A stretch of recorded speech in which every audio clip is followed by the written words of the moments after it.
ছোটবেলায় ভাবতাম সাজনা শাক বুঝি গরিবের খাবার, কাঁঠালের বিচি, হলুদ লাড়া এসব তো গরিবের থালার জিনিস।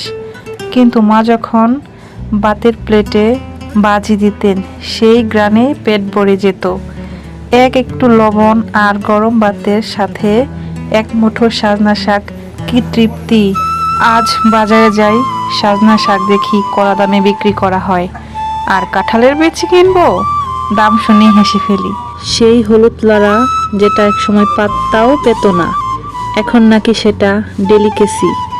জীবনটা আসলে বদলে গেছে, কিন্তু আমরা যারা মধ্যবিত্ত, আমাদের রান্নাঘরের গন্ধটা আর বদলায় না। মা বলতেন গরিব হই, খাওয়াটা গরিবের মতো হবে না। ভাজা সাজনা শাকের সঙ্গে একটু শুকনো মরিচ, তার মধ্যে ছিল হাজারটা সুখ। আমরা বুঝতাম না তখন কাঁঠালের বিচি বাজার মাঝে মা কিভাবে ভালোবাসা বাঁচতেন। কিন্তু দেখো আজকে তরকারিতে দামি মাংস আছে, মন ভরে না। কিন্তু সেই সাজনা শাকের দিনে মাটির ঘ্রাণ থাকতো, গামের গন্ধে মিশে ভালোবাসা থাকতো। খাবারটা সস্তা ছিল, কিন্তু মায়ার দাম ছিল অমূল্য।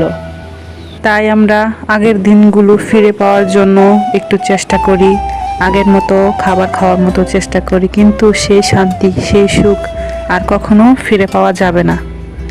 আজও মাঝে মধ্যে একটু হলুদ লাড়া করে খাই। আর মনে হয় কি জানেন, মার হাতের রান্নার গন্ধটা বুঝি সাজনা শাকের পাতায় পাতায় লুকিয়ে ছিল।